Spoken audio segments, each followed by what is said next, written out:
సాధారణంగా ప్రతి ఇంట్లో ఆడపిల్లలు ఈ రోజుల్లో కాదు ఎప్పటి నుండో ఫేస్ చేస్తున్న సిచ్యువేషన్. మీ అమ్మాయిని ఇంకా చదివించి ఏం చేస్తారు?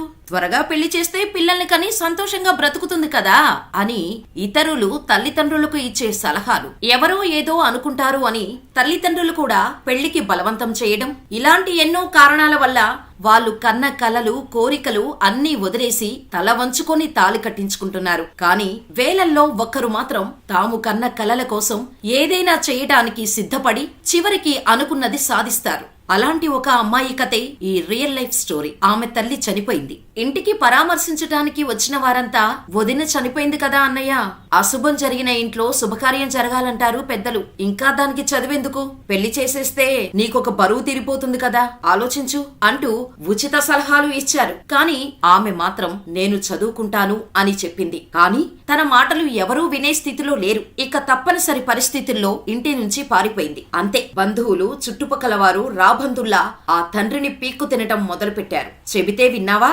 ఆడపిల్లకు అంతంత చదువెందుకు అంటే నెత్తికెక్కించుకున్నావు, ఇప్పుడు అనుభవిస్తున్నావు, ఎవడితో పోయిందో అంటూ నానా రకాలుగా మాట్లాడారు. కట్ చేస్తే 7 ఏళ్ల తర్వాత ఇంట్లో నుంచి పారిపోయిన ఆ అమ్మాయి ఇంటి ముందు గవర్నమెంట్ ఇచ్చిన కారులో వచ్చి దిగింది. అంతే, అందరూ షాక్. తండ్రి తన కళ్ళను తానే నమ్మలేకపోయాడు. ఆమె గురించి నీచంగా మాట్లాడిన వారే సభాష్ అంటూ పొగటం తండ్రి కళ్ళను తడిచేలా చేశాయి. ఆ రోజు ఎవరైతే తిట్టారో, ఇదిగో బతికితే ఈమెలా బతకాలి అంటూ ఆమె తండ్రి ముందే ఆమె కథను వారి పిల్లలకు చెప్పుకోవడం మొదలు పెట్టారు. వింటుంటే ఇదేదో సినిమా కథలా ఉంది అనిపిస్తుంది కదా, కానీ ఇది రియల్ గానే జరిగింది. మరి ఈ కథ ఎవరిదో తెలుసుకోవాలంటే ఈ వీడియోని పూర్తిగా చూసేయండి. వీడియో చాలా ఇంట్రెస్టింగ్ గానే కాకుండా ఎంతో ఇన్స్పైరింగ్ గా కూడా ఉంటుంది. కాబట్టి వీడియోని చివరి వరకు స్కిప్ చేయకుండా చూడండి. అప్పుడే మేమిచ్చే ఇన్ఫర్మేషన్ మీకు క్లియర్ గా అర్థమవుతుంది. వీడియో పూర్తిగా చూసాక మా ఇన్ఫర్మేషన్ నచ్చితే వీడియోని లైక్ చేసి ఇలాంటి మరిన్ని interesting real life inspiring stories కోసం మన ఛానల్ ని వెంటనే సబ్స్క్రైబ్ చేసుకుని పక్కనే ఉన్న బెల్ ఐకాన్ కొట్టేసి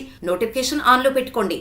ఉత్తరప్రదేశ్ లోని మీరట్ మిడిల్ క్లాస్ ఫ్యామిలీకి చెందిన సంజు రాణికి చదువు అంటే చాలా ఇష్టం. ఆ ఇష్టాన్ని తనకు వచ్చే మార్కుల్లో తన పేరెంట్స్ కు చూపించేది. స్కూల్ నుంచి కాలేజీ వరకు అవుట్ స్టాండింగ్ స్టూడెంట్. ప్రతి క్లాస్ లోనూ ర్యాంకుల పంట పండించేది.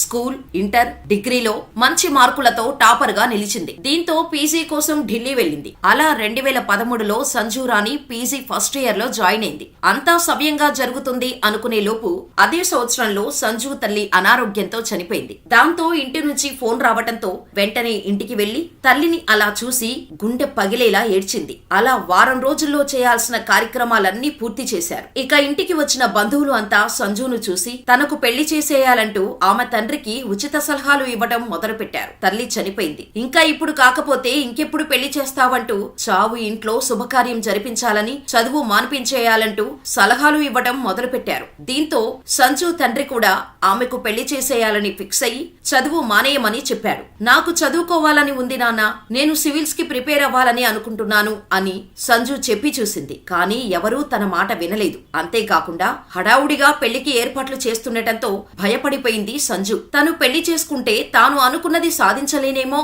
అని అనుకుంది. అంతే, తండ్రి తన ప్రయత్నంలో ఉండగానే తన వస్తువులన్నీ సర్దుకొని ఎవరూ లేని సమయం చూసి ఇంట్లో నుండి బయటకు అడుగుపెట్టింది. అలా 7 ఏళ్ల క్రితం ఎవరికీ చెప్పకుండా ఇంట్లో నుంచి వెళ్లిపోయిన సంజు వెళ్లిపోయిన కొద్ది రోజులకు గాని తనకు అర్థం కాలేదు. తను వదిలేసింది ఇంటిని, ఊరిని, తండ్రిని మాత్రమే కాదు, తాను ఎంతో ఇష్టపడే చదువును కూడా అని. ఎందుకంటే తన చేతిలో చిల్లి గవ్వలేదు. కాలేజీ ఫీజులు ఎలా కట్టాలో అర్థం కాలేదు. ఉక్కిరి బిక్కిరి అయిపోయింది. ఏం చేయాలో తోచట్లేదు. అయినా సంజు మాత్రం ఆ పరిస్థితిని కూడా ఓ సవాల్గా తీసుకుంది. అప్పటి నుంచే సంజుకి అసలు జీవితం ఎలా ఉంటుందో తెలిసి వచ్చింది. తినడానికి తిండి లేదు, తలదాచుకోవటానికి తనకంటూ ప్లేస్ లేదు. అక్కడే ఓ చిన్న పట్టణంలో కాలనీలో కొందరిని బతిమాలి చిన్న రూముని అద్దెకు తీసుకుంది. కాలనీలోని వాళ్ల పిల్లలకు ట్యూషన్లు చెప్పటం స్టార్ట్ చేసింది. సంజు ట్యూషన్ వల్ల ఆ పిల్లల్లో వచ్చిన మార్పును అక్కడే ఉన్న ఓ ప్రైవేట్ స్కూల్ యాజమాన్యం గమనించి సంజుకి వాళ్ల స్కూల్లోనే టీచర్ గా పనిచేయమని ఆఫర్ ఇచ్చారు. దాంతో ఆ ప్రైవేట్ స్కూల్లో ఫుల్ టైం టీచర్ గా పనిచేస్తూ ఇంటికొచ్చాక పార్ట్ టైం ట్యూషన్లు చెప్పటం అలాగే కంటిన్యూ చేసింది. అనేక ఇబ్బందులు పడి తిని తినకుండా దాచిన డబ్బుతో సివిల్స్ ప్రిపేర్ కావటానికి బుక్స్ కొనుక్కుంది. అటు టీచర్ గా పనిచేస్తూనే ట్యూషన్లు చెబుతూనే ఇటు సివిల్స్ కూడా ప్రిపేర్ అయ్యేది సంజు. స్కూల్ నుండి తిరిగొచ్చి ఇంటి పనులు చూసుకొని ట్యూషన్లు చెప్పి మళ్లీ అర్ధరాత్రి వరకు చదువుకొని తెల్లవారక ముందే లేచి మళ్లీ బుక్స్ పట్టుకునేది.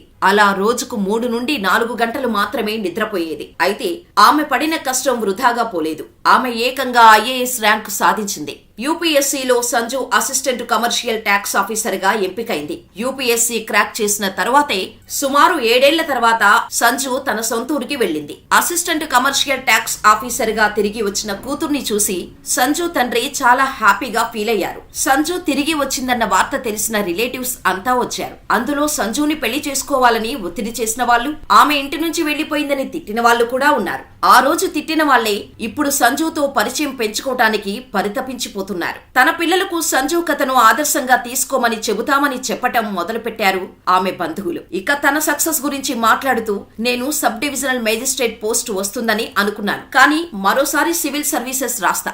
జిల్లా మేజిస్ట్రేట్ కావటమే నా చివరి లక్ష్యం. ఇప్పుడున్న ఉద్యోగానికి నా వంతు కృషి చేస్తాను. డ్యూటీలో నా మార్కును చూపిస్తాను అని చెప్పుకొచ్చారు సంజు. నేను ఇంట్లో నుంచి వెళ్లిపోయి స్వతహాగా బతకటం మొదలుపెట్టినప్పుడు మా ఫ్యామిలీ బాధపడింది. కానీ ఓ కలెక్టర్ గా నేను పొందే గౌరవాన్ని చూసి వారు ఆనందిస్తారనే విషయం తెలుసు అని సంజు చెప్పారు. అంతేకాదు, నా బాధ్యతలేంటో నాకు బాగా తెలుసు. నా కుటుంబానికి నేను వీలైనంత మేరకు అండగా ఉండాలనుకుంటున్నాను. కానీ మీ అమ్మాయి చదువు ఆపేసి పెళ్లి చేసేయ్ అనే లోకం తీరు నాకు అర్థం కావటం లేదు అని సంజు అన్నారు. అబ్దుల్ కలాం కలలు కనండి, వాటిని సాకారం చేసుకోండి అని చెప్పారు. ఈ మాటలు ఇప్పటికీ సందర్భం సమయం వచ్చినప్పుడల్లా వాడుతూ ఉంటాం. కానీ ఆయన చెప్పిన దానిని సగం మంది మాత్రమే చేస్తారు. అంటే అందరూ కలలు కంటారు, కానీ వాటిని కొందరు మాత్రమే తమ కలల్ని సాకారం చేసుకుంటారు. అలాంటి వారిలో సంజు రాణి ఒకరు అని చెప్పటంలో సందేహమే అవసరం లేదు. మరి సంజు రాణి సక్సెస్ పై మీ అభిప్రాయం ఏంటో మాకు కామెంట్ చేయండి. మా ఇన్ఫర్మేషన్ మీకు నచ్చితే వీడియోని లైక్ చేసి మరిన్ని ఇలాంటి interesting real life motivational success stories కోసం మన ఛానల్ ని వెంటనే సబ్స్క్రైబ్ చేసుకుని పక్కనే ఉన్న బెల్ ఐకాన్ కొట్టేసి నోటిఫికేషన్ ఆన్ లో పెట్టుకోండి.